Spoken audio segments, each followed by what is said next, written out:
모든 분들을 축복하고 환영합니다. 우리 박수로 서로를 격려하고 또 축복하고 또 환영하겠습니다. 잘 오셨습니다. 잘 오셨습니다.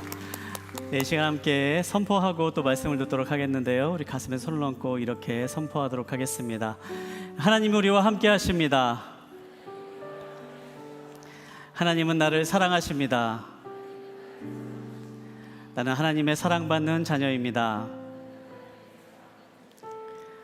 이 시간에 잠깐 함께 기도하겠습니다. 하나님, 우리를 사랑하시는 그 하나님의 사랑의 마음이 이 마음 가운데 가득 담겨지는 시간 되기를 원합니다. 하나님, 주님이 필요하고 또 주님을 만나기를 원하고 또 주님의 사랑을 누리기를 원하는 모든 분들이 이 마음에 하나님의 사랑을 가득 담아갈 수 있게 해주시고 또 그 사랑으로 인하여서 세상 가운데에 하나님의 자녀로 또 사랑받는 귀한 사람으로 변화된 삶을 살아갈 수 있도록 주님 함께하여 주시옵소서. 살아계신 예수님의 이름으로 기도합니다. 아멘. 네, 우리가 어렸을 적에 한 번쯤 읽어봤음직한 동화, 동화의 끝부분을 보면요, 대부분의 동화가 이렇게 끝이 나곤 합니다. 그 후로 두 사람은 오래오래 행복하게 살았습니다. 네, 대부분의 동화가 이렇게 끝이 나곤 하지요. 왕자와 공주는 모든 어려움을 이겨내고 마침내 결혼해서 행복한 삶을 살게 됩니다. 네, 그런 결말을 볼 때마다 가슴이 따뜻해지고 행복해지곤 합니다. 그리고는 나도 언젠가는 저런 사람을 만나 사랑을 해보고 싶다.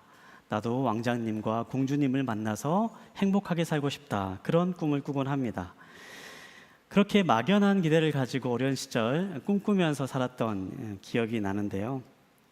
그런데 살아가다 보면 우리의 인생은 동화처럼 그렇게 간단하지만은 않구나, 그런 생각을 해보게 됩니다. 행복이란 왕자님을 만나고 또 공주님을 만난다고 해서 저절로 주어지지 않습니다. 멋진 성에 산다고 해서 저절로 우리가 행복해지지는 않지요. 현실 속에 있는 신데렐라는 왕자님과 함께 살면서 이전과는 또 다른 어려움을 겪으면서 그렇게 살아가야만 했을 것입니다. 행복한 삶이라는 것은요, 어떠한 조건이나 상황으로 이루어지는 것이 아닙니다. 왕과 왕비가 되었다고 해서 또 금은 보화가 넘쳐나고 멋진 식탁과 훌륭한 잠자리, 훌륭한 궁전에서 산다 할지라도 우리의 인생에 어려움과 고난이 끝이 나는 것은 아닙니다. 예수님은 오늘 우리에게 팔복의 말씀을 들려주십니다. 그리고 우리가 정말 행복한 삶, 복된 삶을 살아가기 위해서 기억해야 될 것들은 어떠한 것인지를 우리에게 말씀해 주십니다. 복은 어떠한 환경과 상황, 조건으로부터 우리에게 주어지는 것이 아니라 우리가 어떠한 존재가 되느냐에 따라 우리의 삶 가운데 드러나고 경험되어지는 것입니다. 오늘 우리가 함께 말씀을 나누면서 예수님께서 말씀하시는 그 복의 길, 복된 사람의 모습을 함께 나눌 수 있게 되길 바랍니다.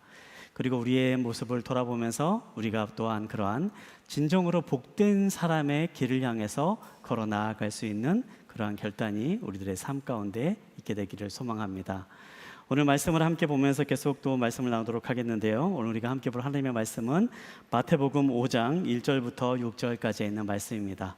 마태복음 5장 1절부터 6절까지 있는 말씀을 저와 여러분이 한 절씩 돌아가면서 읽도록 하겠습니다.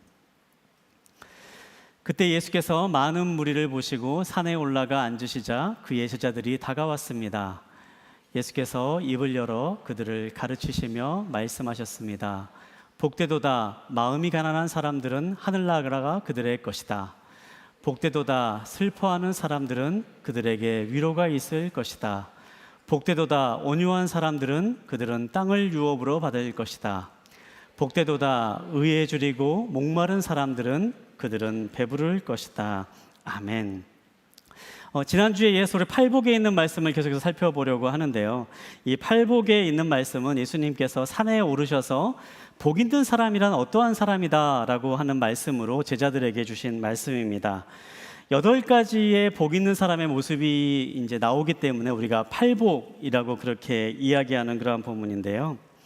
예수님은 이 팔복에 있는 말씀을 통해서 제자들의 모습을 보시면서 제자들의 모습이야말로 진정 복 있는 사람이다라고 그렇게 선언하십니다. 그리고 동시에 많은 사람들에게 정말 복 있는 사람의 모습이란 어떠한 모습인지를 이 말씀을 통해서 가르쳐주고 계시는 것이지요. 이 말씀이 8가지의 말씀으로 계속해서 이어져 나오고 있기 때문에 사람들은 이 8가지에 있는 팔복에 있는 말씀이 각각 따로따로 떨어져 있는 그러한 복에 있는 말씀이다, 그렇게 생각하곤 하는데요. 사실 이거는요, 하나의 모습, 한 사람의 모습을 이제 우리에게 알려주고 있는 것입니다. 우리가 어떤 사람을 설명할 때 그 사람은 참 인자한 사람이야, 그 사람은 참 자비로운 사람이야, 그 사람은 참 착한 사람이야, 이제 그렇게 그 사람의 성품을 여러 가지, 그 사람의 모습을 여러 가지 이렇게 설명을 하곤 하지요. 마찬가지로 이 팔복에 있는 말씀도요, 한 사람의 모습을 여러 모습으로 해서 예수님께서 우리에게 알려주고 있는 것이지요.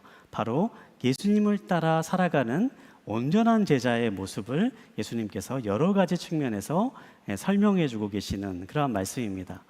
그래서 이 말씀은 서로 떨어져 있는 말씀이 아니고요, 서로가 다 연결되어 있는, 그래서 마치 사슬처럼 이어져 있는 그러한 말씀이 바로 이 팔복의 말씀이라고 할 수 있습니다.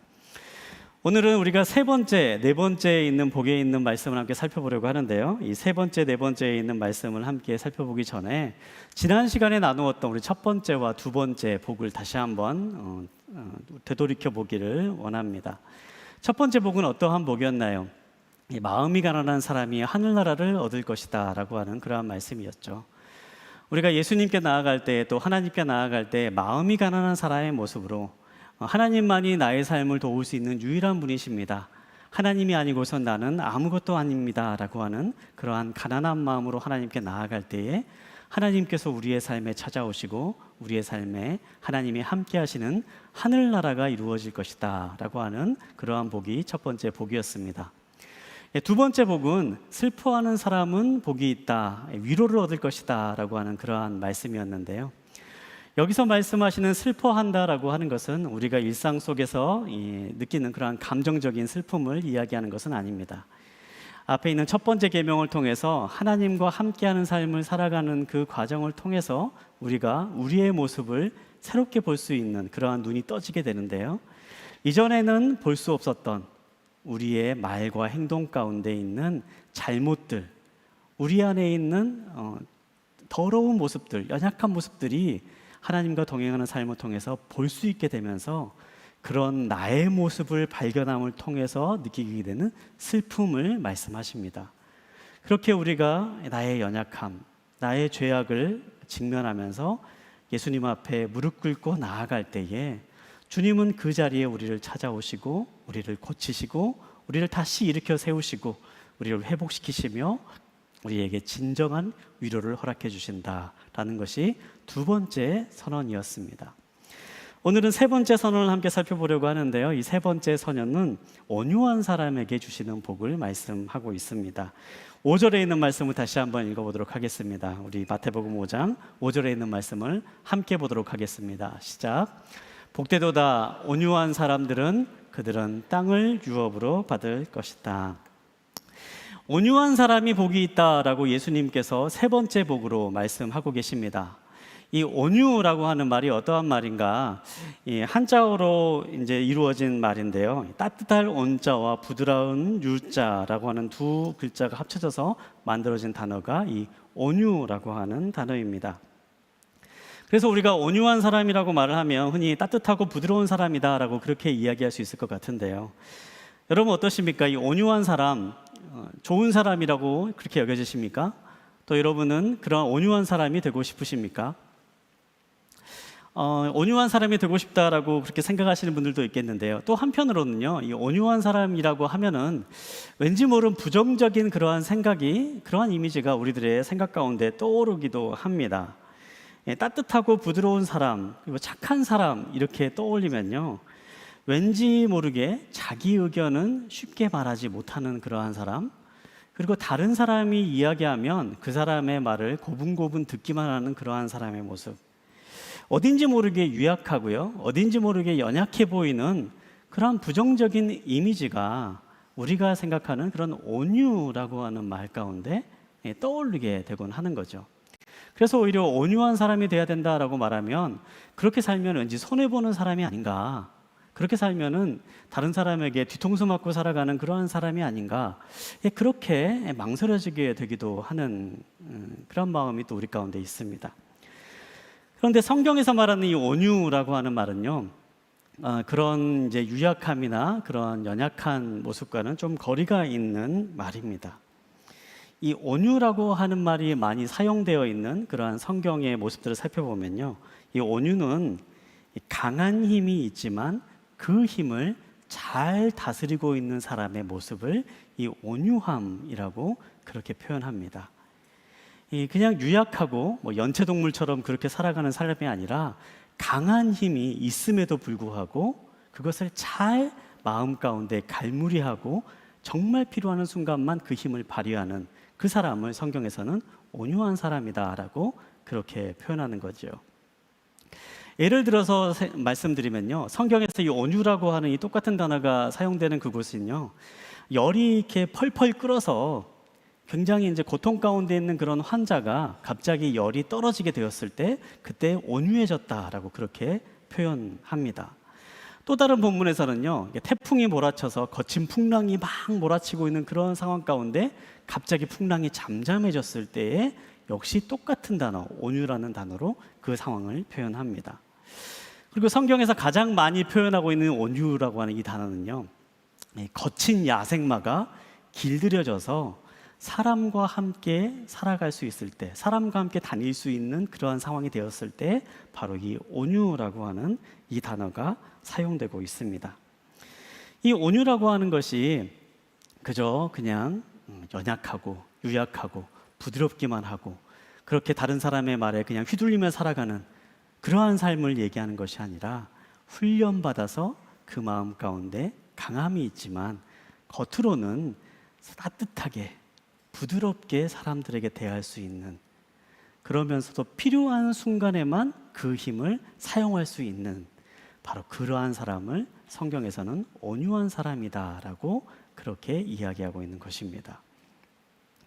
여러분은 어떻습니까? 여러분은 온유한 사람이십니까?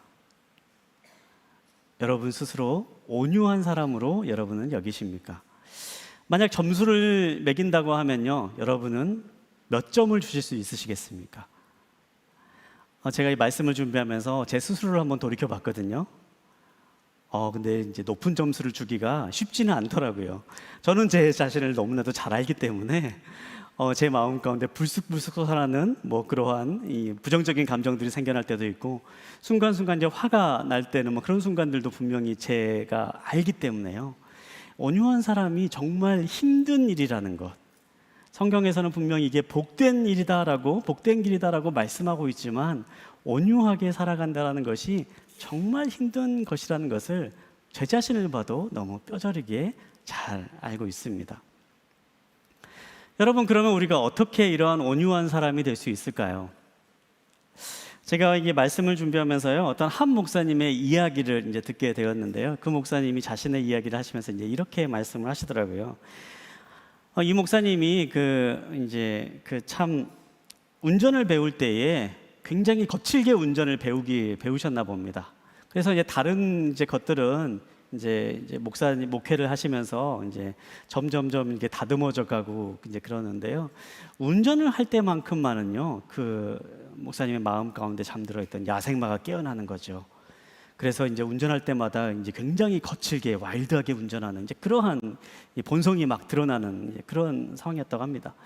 그런데 이제 목사님으로 같이 사역하다 보면요, 어떻습니까? 꼭 이제 그 차에 이제 다른 이제 성도님들을 이제 태우게 되는 이제 그러한 경우들이 있는데요. 이 청년부를 담당하고 있을 때에 이 목사님 옆에 이제 청년들이 이제 타곤 했다고 합니다. 이제 그럴 때마다 청년들이 너무 좋아했는데 목사님 마치 놀이기구를 타고 있는 것 같아요 라고 그러면서 너무너무 좋아했다라 그래요. 그만큼 이제 거칠게 운전하는데 이제 그러다 보니까 이제 사고가 나는 거죠. 한 번은 이제 강원도에서 이제 집회를 하고 이제 서울로 돌아오고 있는 그러한 길에요. 이제 운전을 하고 오는데 옆에도 이제 똑같이 한 형제님을 태우고 이제 같이 이제 돌아오고 있는 중이었습니다. 그런데 그때가 겨울이었는데 겨울에 이제 살짝 살얼음이 얼어 있는 곳을 가다가 차가 사고가 난 거예요. 살얼음이 미끄러져가지고 이제 몇 바퀴를 이렇게 돈 겁니다, 차가. 정말 위험한 순간이었죠. 근데 이제 참 다행히도 이제 감사하게도 그렇게 크게 다치지 않고 큰 사고 나지 않고 그렇게 이제 그냥 지나갔는데, 근데 집에 돌아와서 보니까 이 목사님이 걱정이 되는 겁니다. 옆에 탔던 형제가 걱정이 되는 거예요. 이 형제가 다음 주 주일에 가면 다음에 나를 보면은 나를 도대체 어떻게 볼까? 목사님 운전을 그렇게 하는 분이시다. 그러면서 이제 마음이 좀 이제 힘들어져서 저 목사님이랑 함께 다닐 수 없다. 막 그런 마음이 들어서 교회를 떠나진 않을까. 막 그런 마음의 걱정이 좀 들었다고 합니다. 그런데요, 이제 나중에 이제 그 형제님을 교회에서 이제 종종 보게 되었는데, 그 형제님이 그때부터 굉장히 열심히 교회를 나오기 시작했다라고 합니다. 새벽 예배 나오기 시작을 하고 굉장히 열심히 신앙생활하기 시작했다라고 그래요. 그래서 도대체 이게 어떻게 된 일인가? 제 형제님에게 가서 물어봤더니 형제님이 그렇게 얘기했다고 그래요. 목사님, 제가 그 사고의 순간 하나님이 언제든지 나를 부르실 수 있다라는 그러한 생각을 하게 되었습니다. 이제 그렇게 말을 했다라는 거예요. 그때부터 이제 언제든지 죽을 수 있다, 하나님께 부르심 받을 수 있다, 그런 생각에 정말 열심히 신앙생활을 했다라는 거죠. 그렇게 정말 고쳐지지 않는 게 운전하는 습관이었는데요. 그런데 이 목사님이 어떠한 계기를 통해서 그 습관이 바뀌어지었다라고 얘기를 합니다. 하루는 사모님이 이제 목사님께 찾아와서 차에 꼭 이 메모 하나를 붙여놓고 운전했으면 좋겠다라고 그렇게 얘기했다라 그래요. 그 메모가 뭐였냐면요, 지금 이곳에도 하나님이 계십니다 라는 메모였다고 합니다. 차에 가장 잘 보이는 곳에 지금 이곳에도 하나님이 계십니다 라고 하는 그 메모를 붙여놓고 운전을 하면서부터 점점 운전하는 습관이 바뀌어지기 시작했다라는 거예요. 운전하는 그 순간에도 하나님이 함께 하시는구나, 지금 이곳에도 하나님이 함께 하시고 하나님이 나를 보고 계시는구나 라고 하는 그 마음이 생겨나면서부터 10번 끼어들 거 9번 끼어들게 되고, 클락션을 울려야 될 그 순간에도 10초 있다가 클락션을 울리게 되고, 그러면서 점점 자신이 다듬어지는 것을 발견하게 되었다라고 합니다. 여러분, 온유한 삶의 시작이 어떻게 됩니까? 온유한 삶은요, 바로 착한 사람이 되라라고 드리는 길이 아닙니다. 온유한 길은요, 억지로 화를 참고 감정은 눌러 있는 것을 의미하는 것도 아닙니다. 온유한 삶을 살아가는 그 길은요, 하나님과 함께하는 삶을 살아가는 것입니다. 매 순간순간 하나님이 나와 함께 하신다, 매 순간순간 하나님과 동행한다 라고 하는 그 마음이 마음 가운데 있을 때에 우리의 삶이 온유한 사람의 모습으로 점점 다듬어질 수 있게 되는 것이지요. 이러한 삶의 길을 걸어갔던 성경에 한 사람이 있습니다. 바로 모세라고 하는 사람이지요. 민수기 12장 3절에 있는 말씀을 보면요, 예수님께서 이 모세를 가리켜서, 하나님께서 이 모세를 가리켜서 이 사람은 이 세상에 있는 모든 사람 중에서 가장 온유한 사람이다 라고 그렇게 말씀하시는 장면이 나옵니다. 그런데 이 모세의 삶을 돌이켜보면요, 사실 온유함이라고 하는 굉장히 거리가 먼 사람이었습니다. 이 사람은 태어날 때에 이스라엘 사람으로 태어나게 되었는데요, 그런데 이 사람이 태어나는 그 순간에 이집트의 왕이 이스라엘에 있는 모든 남자아이는 다 죽여야 된다라는 명령을 내리게 됩니다. 그리고 그 명령을 피해서 모세는 갈대 상자에 담겨져서 나일강에 띄워지는 그런 상황에 처하게 되는 거죠. 그 갈대 상자에 띄워진 모세를 우연히 이집트의 왕의 공주 파라오의 딸이 발견하게 되고, 그때부터 모세는 왕자로서 입양되어서 이집트 왕궁에서 생활하게 됩니다. 그렇게 40년 동안 생활했던 모세가 인생이 변하게 되는 중요한 계기를 맞이하게 되는데요, 자신의 동족을 생각했던 모세가 동족을 괴롭히는 사람을 보면서 그 사람을 돌로 쳐 죽이는 사건이 발생하게 됩니다. 그리고 이 일로 인해서 모세가 왕궁에서 쫓겨나 광야로 도망치게 되는 삶의 변화를 겪게 되죠. 40년 동안 모세는 이집트의 왕자로서 생활을 해왔습니다. 이집트의 왕자로서 가장 좋은 환경에서 교육을 받고 가장 좋은 교사들로부터 교육을 받아왔습니다. 하지만 그런 모세의 삶에 온유함을 가르쳐 주지는 못했습니다. 순간의 분노를 참지 못하고 돌로 사람을 때려 죽이는 살인자 모세를 길러낸 것이었죠. 하지만 이후에 모세의 삶이 바뀌게 됩니다. 하나님과 함께 동행하는 삶을 살아가며 하나님과 함께 하는 삶을 살아가면서 모세의 삶이 하나씩 하나씩 다듬어지기 시작하며 마침내 이 세상에 있는 모든 사람들보다 온유한 사람이다라고 하는 그러한 말을 듣게 되는 것이죠. 사랑하는 여러분, 온유는 훈련의 열매입니다. 하나님과 함께 살아가는 사람에게 나타나는 성품의 열매입니다. 우리가 하나님과 함께 살아가는 삶을 살아갈 때에, 하나님과 동행하는 삶을 살아갈 때에 우리의 삶에 자연스럽게 바로 이러한 온유함의 성품이 드러나게 되는 것입니다. 그리고 예수님은 바로 이 팔복의 말씀을 통해서 그렇게 온유한 삶의 길을 걸어가는 사람이 진정으로 복 있는 사람이다라고 그렇게 말씀하시는 것이죠. 이렇게 온유한 사람이 받는 복은 어떠한 복입니까? 5절에 있는 말씀을 보면요, 온유한 사람들은 그들은 땅을 유업으로 받을 것이다 라고 그렇게 말씀하십니다. 온유한 사람들은 땅을 유업으로 받게 되는 축복을 누리게 됩니다. 어떤 분이 이 말씀을 제가 드렸을 때 저한테 그렇게 질문하더라고요. 목사님, 혹시 그 땅을 저희가 선택할 수 있습니까? 이왕이면 역세권이면 좋겠습니다. 교회에 가까운 용산 땅도 좋겠습니다. 그렇게 말씀하시는 분이 있습니다. 그런데 여기서 말씀하시는 땅이라고 하는 것은요, 우리가 정착할 곳을 얻게 된다라는 뜻입니다. 방랑 생활을 했던 이스라엘 사람들에게 땅을 얻는다라는 것은요, 정착할 수 있는 곳, 내가 평안을 누릴 수 있는 곳, 내가 쉴 수 있는 곳을 얻게 된다라는 것을 의미하는 것이었습니다. 온유한 사람은요, 평안히 쉴 수 있는 공간을 얻을 수 있습니다. 온유한 사람은 그 사람이 살아가는 그곳에서 평안함을 누릴 수 있습니다.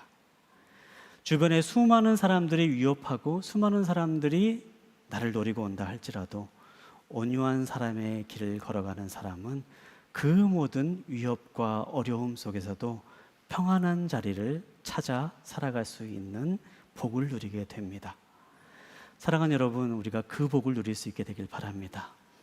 우리가 살아가는 이 시대에 참 평안함이라고는 찾아보기 힘든 그러한 시대를 우리가 살아가고 있지 않습니까?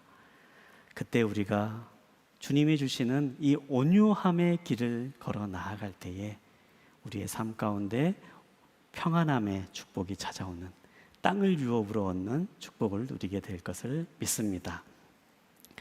네 번째 복을 함께 살펴보도록 하겠는데요, 마태복음 5장 6절에 있는 말씀 우리 한번 함께 보도록 하겠습니다. 6절에 있는 말씀을 함께 보겠습니다. 함께 보겠습니다. 시작. 복되도다 의에 줄이고 목마른 사람들은 그들은 배부를 것이다. 아멘. 우리는 모두 무엇인가에 대한 갈망하는 마음을 가지고 살아갑니다. 배가 고프면 음식을 찾고 또 목이 마르면 물을 찾는 것처럼 우리는 무엇인가를 찾고자 하는, 채우고자 하는 갈망을 가지면서 살아갑니다. 그리고 우리는 그러한 갈망으로부터 무엇인가를 얻어낼 수가 있습니다.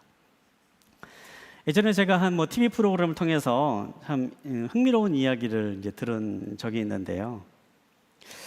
여러분, 이게 소주 한 병이 총 몇 잔이 들어가 있는 줄 아십니까? 소주 한 병을 몇 잔으로 나눌 수 있는 줄 아십니까? 교회에서 웬 소주 얘기인가 라고 생각하면서 쉽게 대답을 못하고 계시는데요, 소주 한 병을요 7잔으로 나눌 수 있다라고 그렇게 이야기하더라고요. 이게 왜 7잔인가 라고 하니까요, 여기에는 굉장히 치밀한 계산이 있다라고 합니다.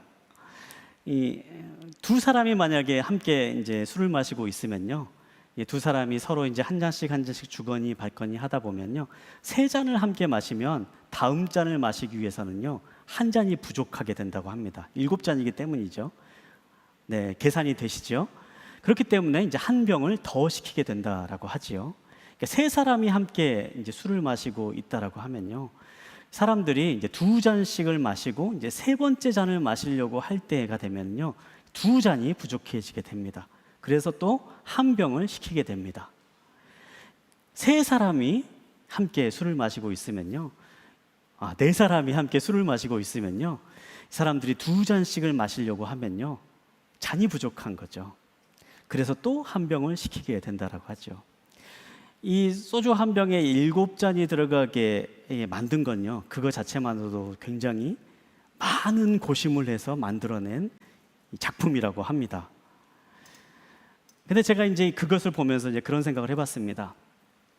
이 사람이 얼마나 술을 많이 팔고 싶은 갈망이 있었으면 이렇게 기발한 생각을 해낼 수 있을까, 이제 그런 생각이 마음속에 들더라고요.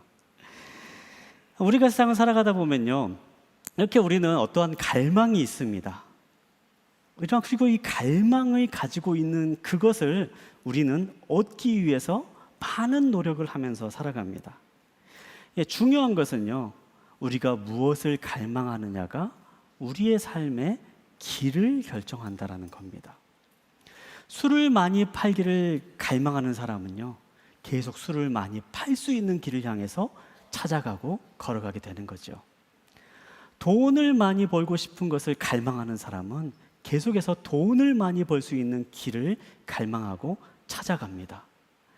인기를 얻고 싶은 것을 갈망하는 사람은 계속해서 어떻게 하면 더 많은 인기를 얻을 수 있을까 갈망하며 그 길을 향해서 걸어 나아갑니다.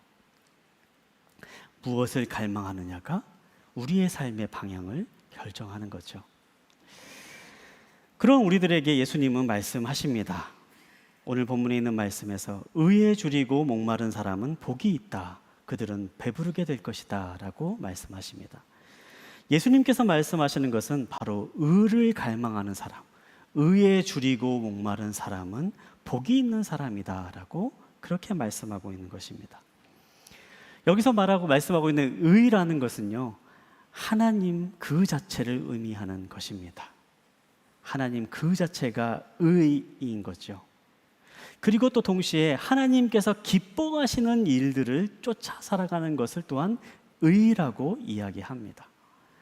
우리의 삶이 하나님을 쫓아 살아가고 또 하나님을 기뻐하시는 길을 계속해서 쫓아 살아가는 그러한 갈망으로 가득 차 살아갈 때에 우리의 삶에 진정으로 배부름이 올 것이다. 우리의 삶에 진정으로 만족함이 오게 될 것이다. 예수님은 그렇게 말씀하고 있는 것입니다. 오늘 말씀을 이제 보면서요, 이제 한 가지 그림을 좀 함께 보려고 하는데요. 클로드 로랭이라고 하는 화가가 그린 산상수훈이라고 하는 그림이 있습니다. 이 그림은 마태복음 5장부터 7장까지에 있는 예수님의 산상수훈의 말씀을 이제 그림으로 표현한, 이제 그 장면을 그림으로 표현한 그러한 그림인데요.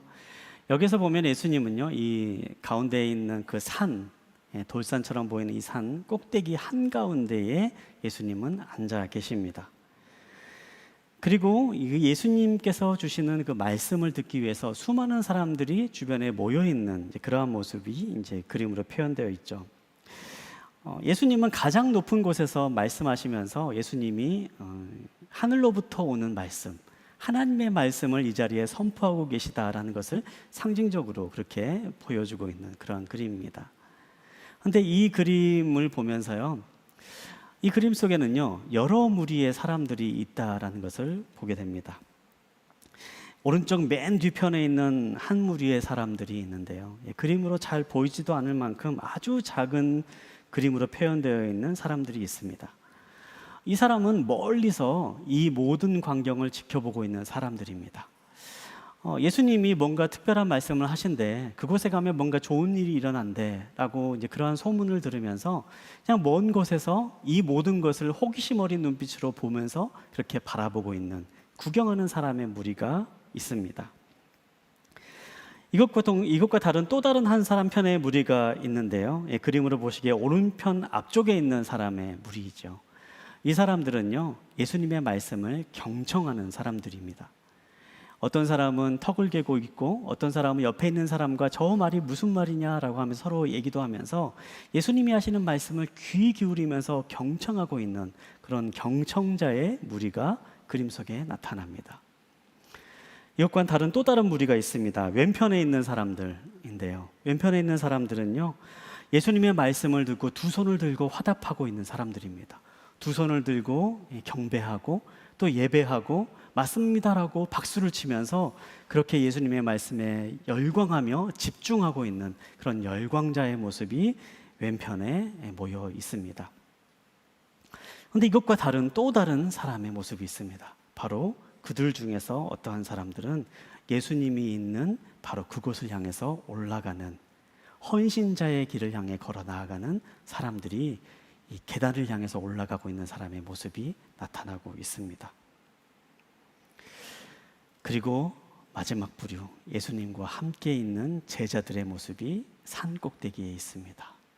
예수님의 말씀을 들으면서 예수님과 함께 동행하고 있는 사람들이 바로 그 순간에 표현되고 있는 거죠. 이 그림을 통해서는요, 예수님이 말씀하실 때 드러나는 5가지 부류의 사람이 있음을 우리에게 보여줍니다. 그저 그 모든 것을 구경하는 사람이 있고요, 주의 깊게 경청하는 사람들이 있습니다. 또 열광하며 예배하는 사람들이 있습니다. 또 헌신의 길을 나서는 사람들이 있습니다. 그리고 마지막으로 제자로 살아가는 사람들이 있습니다. 예수님께서 산상수훈을 통해서 복이 있다라고 말씀하는 사람의 모습은 바로 제자의 삶의 모습입니다. 예수님과 함께 살아가는 사람, 예수님과 동행하는 삶을 살아가는 제자의 모습이 복된 사람이다. 그들에게 이런 복이 있을 것이다 라고 그렇게 말씀하고 있는 것입니다. 사랑하는 여러분, 우리 역시도 마찬가지입니다. 의에 줄이고 목마른 사람, 하나님을 갈망하는 사람, 하나님이 기뻐하시는 의로운 삶을 갈망하는 사람은 하나님께서 약속하시는 축복을 누리는 삶을 살게 됩니다. 마태복음 6장 33절에서 예수님은 이렇게 말씀하십니다. 오직 너희는 먼저 그의 나라와 그의 의를 구하라. 그러면 이 모든 것도 너희에게 더해 주실 것이다. 우리가 이 땅을 살아가다 보면 수많은 갈망들이 우리의 삶 가운데 있습니다. 그 갈망들이 때로는 우리에게 유익함을 주기도 합니다. 그리고 세상 살아가다 보면은 갈망이 필요한 순간들이 많이 있습니다. 그것들이 나쁜 것들이 아닙니다. 그런데 중요한 것은 우리에게 가장 중요한 것이 어떤 것인지를 우리가 기억하며 살아야 된다는 것입니다.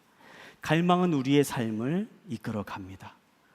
우리가 예수님을 향한 갈망, 예수님이 말씀하신 옳은 길을 따라 나아가고자 하는 그 갈망이 우리의 삶 가운데에 있을 때에 우리의 삶은 예수님이 말씀하시는 그 복된 삶의 길을 향해 걸어 나아가게 될 줄 믿습니다.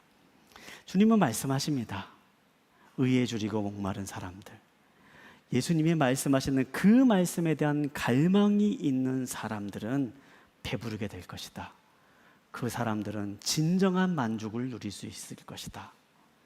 세상에 주는 갈망으로부터 얻을 수 없는 만족을, 예수님이 주시는 온전한 만족을 그 예수님을 갈망하는 사람의 삶 가운데 누리는 축복이 있게 될 것입니다.